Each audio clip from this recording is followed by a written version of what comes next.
heiti Karen og móðir Ólafar Höllu. Ólöf Halla nemandi í tónstofunni búin að vera, ég var eitthvað að reyna að rifja þetta upp, ég man það ekki, ég held hún sé á 3. ári núna. Og hún Ólöf Halla ættleidd frá Kína og þegar hún kemur hingað til lands 10 mánaða þá hún svona óörugg og nýjar aðstæður og nýtt tungumál en við náðum til hennar í gegnum tónlist.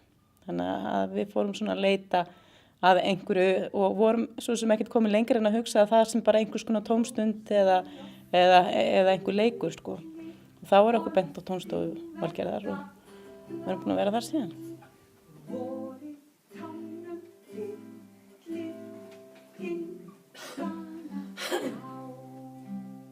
Það sem að kannski ég áttaði mig á seinna sem ég hafði kannski ekki verið að hugsa mig í upphafi var hvað það felst mikið sérkennsla í þessu. Hvað mikil örfun í rauninni í gegnum tónlistina. Þannig að Ólöf Halla hérna og þetta spannar allt bilið, bara gróf hreyfiþroska, fín hreyfiþroska, málörfun og annað. Og í gegnum tónlist, þannig að Ólöf Halla upplifir ekki eins og hún sé í einhverju stífri þjálfun, heldur bara að hún sé í leik og gleði.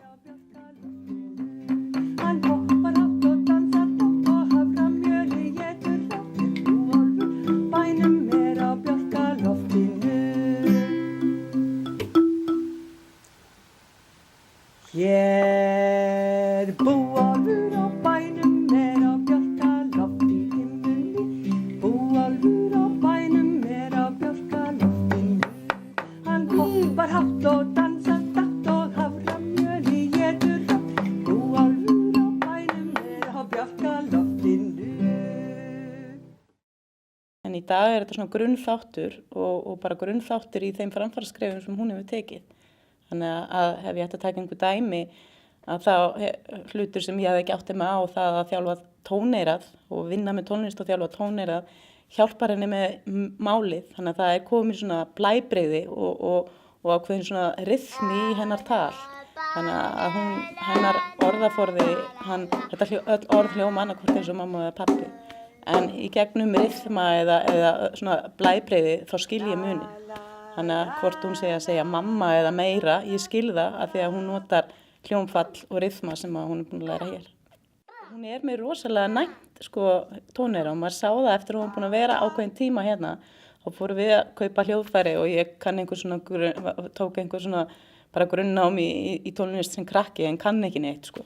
En maður svona gat byggt á einhverju, þannig að við fórum til dæmis og keyptum ukulele og ég búin að læra einhver grip og svona að spila með henni og eitthvað þannig að þetta líka bara rosa mikið afþreying heima en samt þjálfun í leiðinni og hún verður alveg brjáluð ef hann vanstilltur, ef hann ekki rétt pitch, þá er hann bara alveg brjáluð.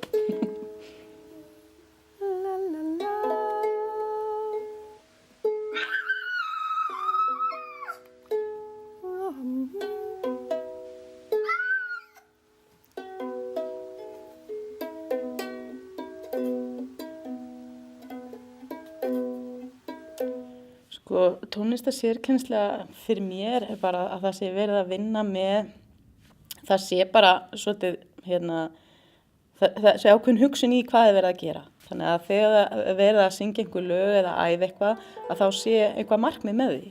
Þannig að það sem Ólöf Halla hefur lært hér til dæmis bara að bíða eða verið í stýrðum leik, það að hún fá ekkert bara stjórna eða tromma á trommur bara til að búi til hávaða, heldur þurfi hún að hlusta og herma eftir einhverjum ryþma og þetta sé svona samtal, þetta sé svona einhver samleikur og það að skilja til dæmis hugtök eins og fyrir hana hennar stærsta svona skerðing heilatengd blinda þannig að hún sér fullkomlega en heilin vinnur ekki úr sjónboðunum.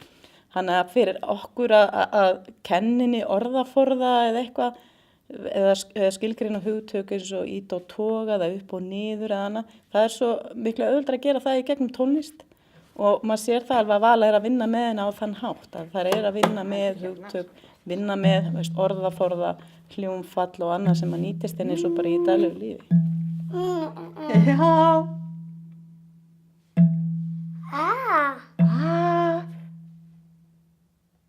Þetta góður tón.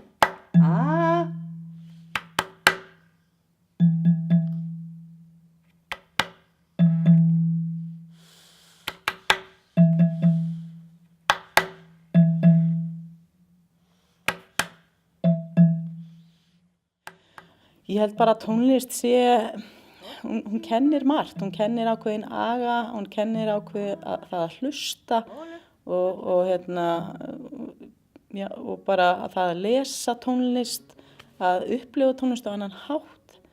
Þannig að ég held að það hafi allir gott á því að fara í gegnum tónlist og ég held að sé líka bara gott fyrir sálina.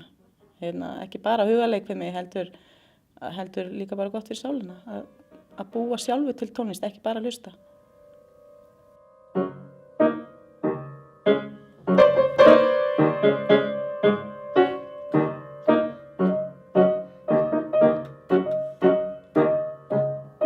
Ég held sko að eins og oft talað það er ekki fötlunu sem slík sem að háir dóttur minni heldur að það kannski þá fyrir eitthvað fordómar.